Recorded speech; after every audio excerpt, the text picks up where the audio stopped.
Hello, Orchard Archivers, and first off, thanks so much for joining us here at the Caramel Apples Podcast, where the topic is rarely about apples. I'm Kennedy Rizzo, And I'm Cooper Lee. and we have a nice treat for you today, and where we'll be discussing the wonderful kids show, The Electric Company. Do you remember it? Are you ready to revisit and flashback with us? Okay, let's go.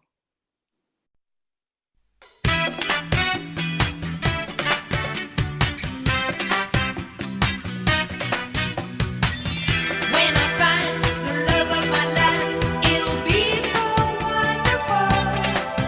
I'll say goodbye to tears. When I find the love of my life, I'll be so thrilled, and my life will be fulfilled. When I find the love of my life, I want love to last forever. And everything to be perfect. When I find the love of my life, no matter what will happen, it won't make any difference. When I'm deep in love, I always lose my head. When love takes me over, I don't take no notice. What's going on around me when I fall in love? So, The Electric Company was an educational children's television series created by Paul Dooley and produced by the Children's Television Workshop on PBS. PBS broadcast 780 episodes over the span of 6 seasons, from October 25th, 1971 through April 15th, 1977. Hmm. Following the last original filmed episode in April, the Electric Company continued airing on PBS as reruns until early October 1985. So basically, the Electric Company was a variety show that taught basic phonetic and grammar concepts using live action sketches, cartoons, songs, and Spider-Man segments. Spider-Man. Cool beans. I totally missed this show. Yeah. When you mentioned the Children's Television Workshop, it's just insane what's buried deep in the memory files. Oh, yeah. Yeah. That was one buried real deep. Now, Sesame Street taught us letters and numbers, how to count, how to spot similarities and differences, and that frogs conducted the best interviews.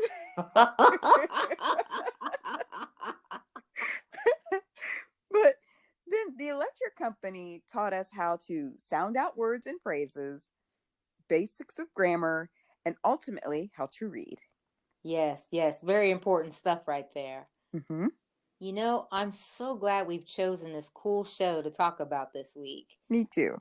Yeah, because we haven't seen the show in years. Really, since we were small kids. So, although I do remember quite a bit about the show, I do, for the most part, have vague memories of it. Okay, on that note, so what are some of the memories you can recall from the show? Oh, I should have known you were going to ask me that. Uh-oh. Oh, was right. Let me see. Um, oh my goodness, you asked me too fast. Ready, go. Give me a couple seconds here. Oh, I guess I should have been a bit more prepared. I'm sorry. Well, while you're doing that, I'm going to give one of the most obvious and memorable recollections. And that's Rita Rumi.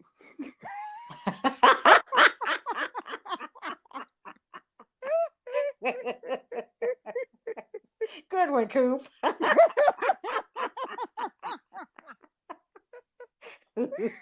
Rita Moreno. That's better. Shouting as loud as she could from the top of her lungs. Hey, you guys! Right at the beginning of the show, you knew and anticipated that the fun was about to begin. Oh my goodness, yes. I should have remembered that one at least. Did that jog some memories for you? Yes, it did. That's pretty much the whole show's signature.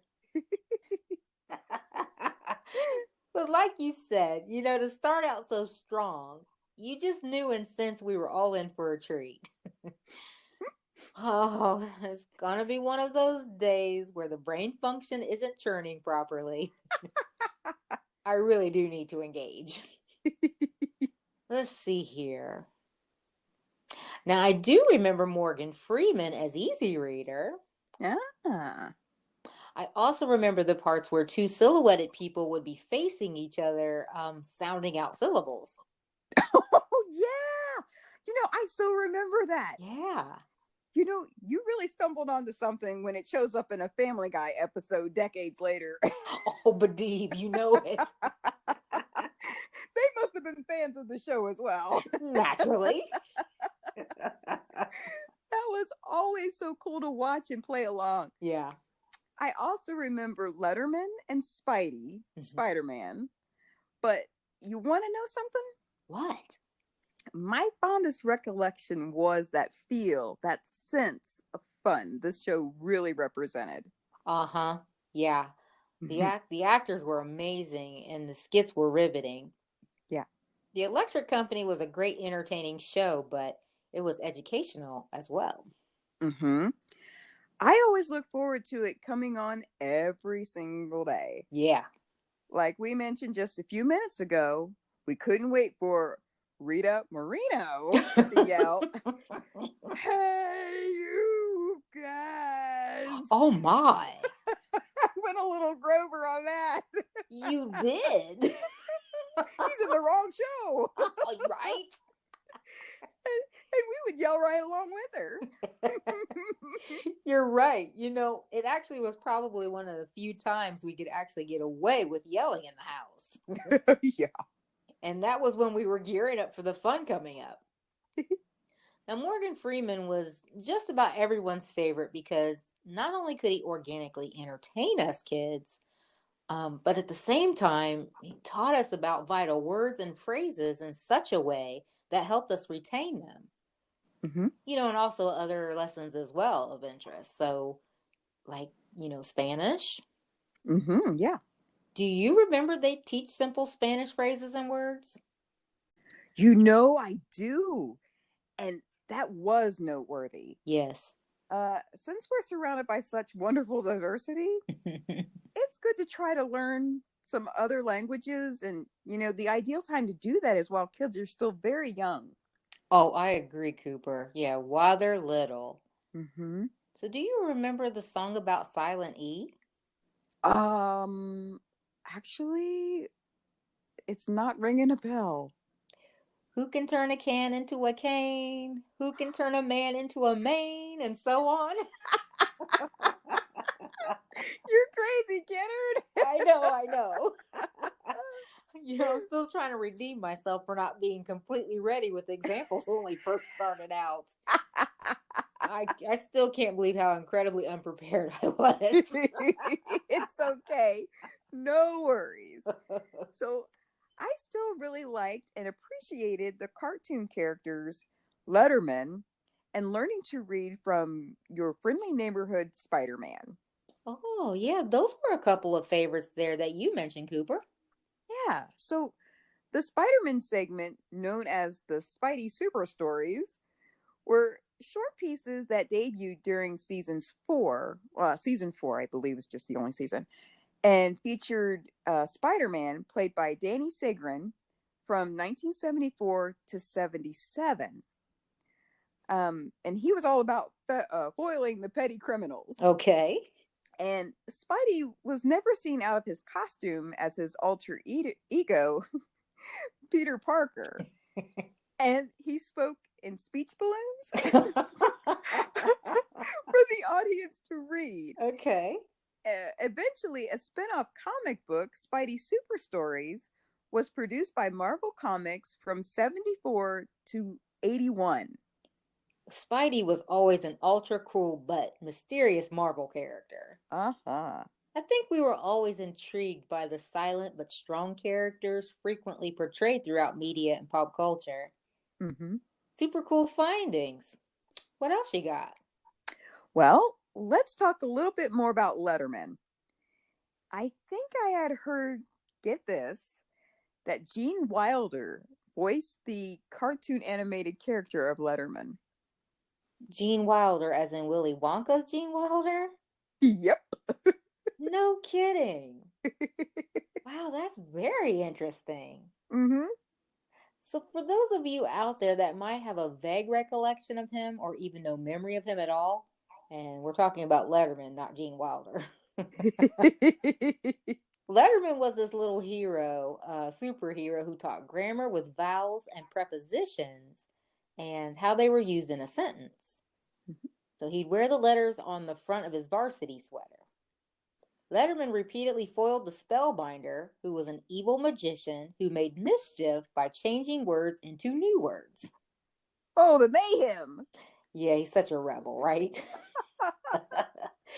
So in the origin of Letterman's segment, it was titled In the Beginning, the spellbinder was given this motive. He hates words and he hates people who use them. Oh, the humanity. Oh my goodness, public rebel number one right there. Letterman was faster than a rolling O, stronger than the silent E, E. able to leap a capital T in a single bound. So here yet is another fun fact on that. Okay. Did you know that the little intro was voiced by the late Joan Rivers? Get out of here again. Really? Surprise, surprise. Yeah, it is. And actually, no, I didn't know that. That's interesting. Mm-hmm. Wow. Okay. Well, it's also neat just how many big name familiar celebrities and household names truly did some good for us kids by being connected to shows like this. Sure. You think about Bill Cosby. He's one of the most recognizable fixtures in many educational shows. Mm-hmm. Bill Cosby actually was a regular in season 1 of The Electric Company. Yeah. And Bill Cosby had a number of cool things going on for education back then. He had, let's see, picture pages, Fat Albert, Okay. among other works. Nice. Okay. Like what you hear so far? Make sure you never miss a show by clicking the subscribe button now. This podcast is made possible by listeners like you. Thank you for your support. Now, back to the show.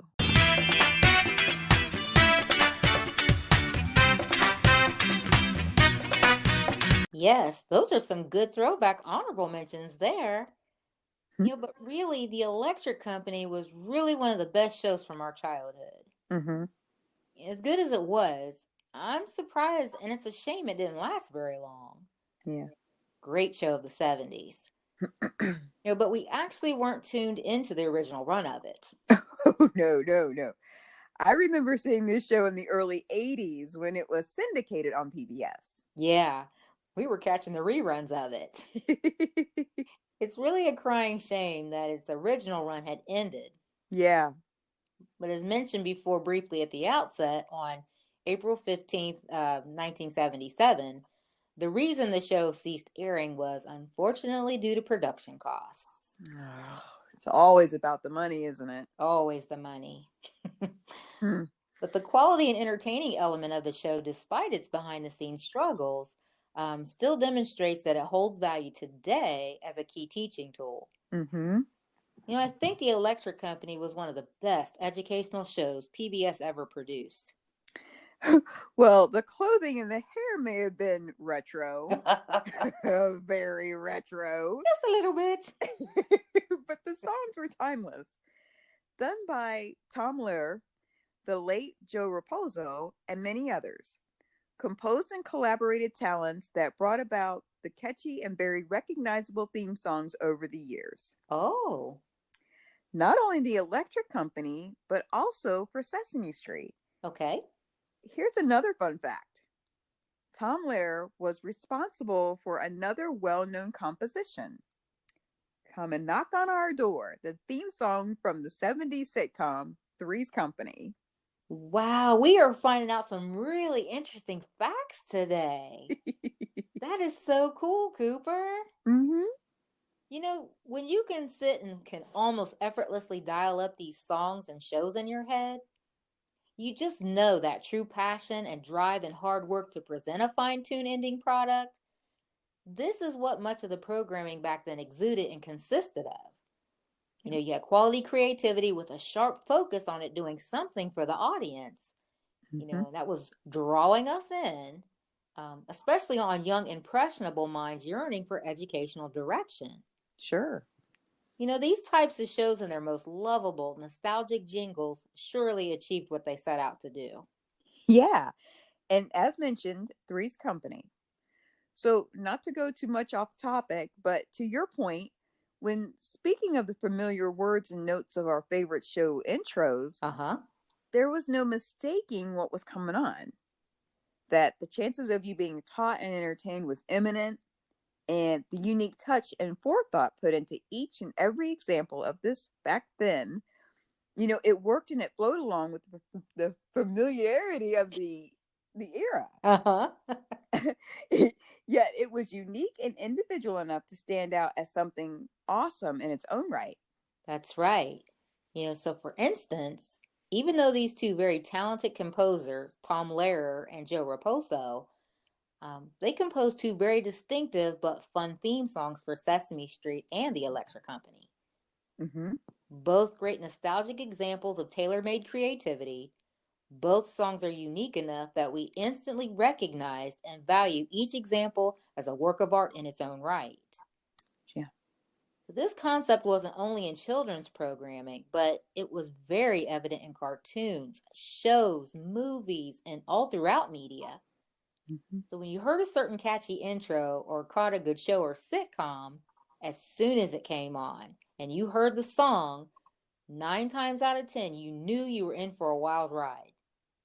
Like Three's Company, like Sesame Street, like the Electric Company.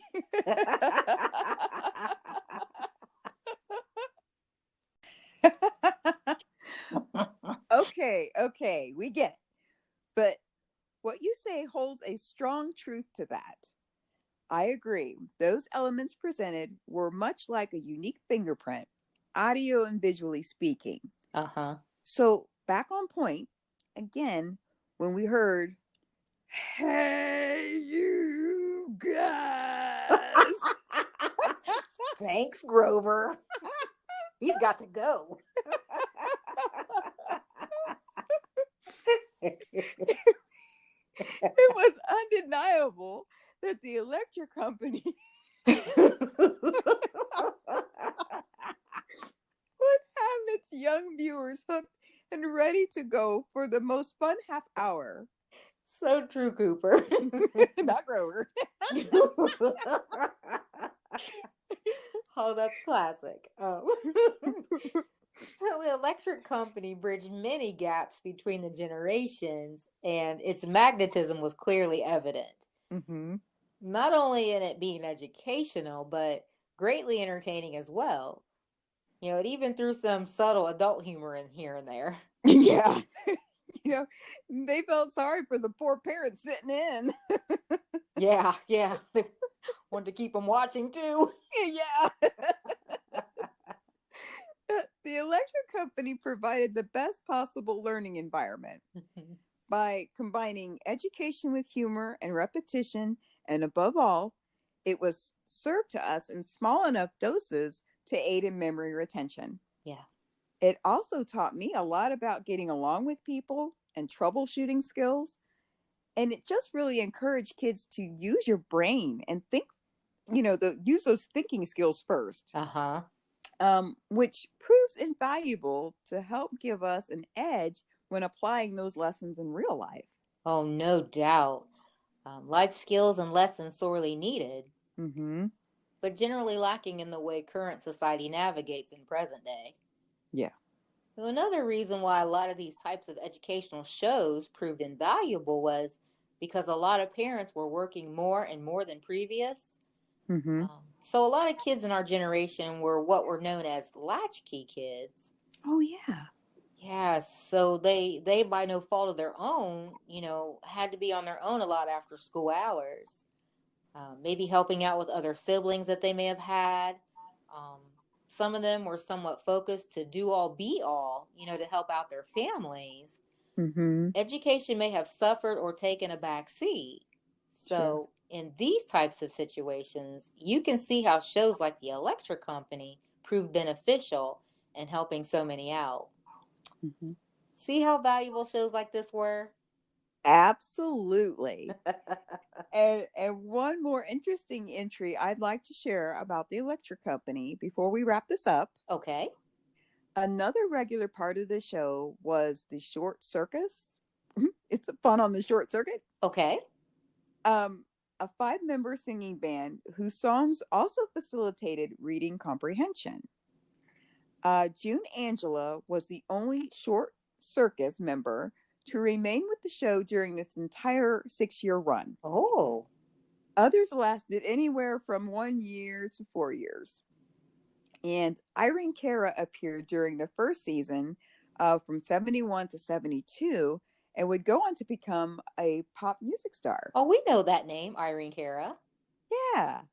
And Cara was replaced in the second season, 72 to 73, by Denise Nickerson, who previously appeared on the ABC daytime series Dark Shadows and was best known for her appearance as Violet Beauregard in 1971 film Willy Wonka and the Chocolate Factory. Oh, that's pretty interesting. Absolutely. And we absolutely love Willy Wonka, so I don't know. Maybe we can entertain covering that film in a future episode. You know what? I would not object to that. Me either. Well done, Cooper. So, what can we say about the Electric Company?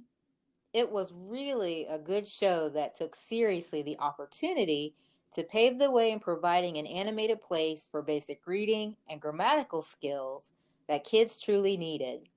Mm-hmm. This show was totally fun, and there were a lot of people who made it that way.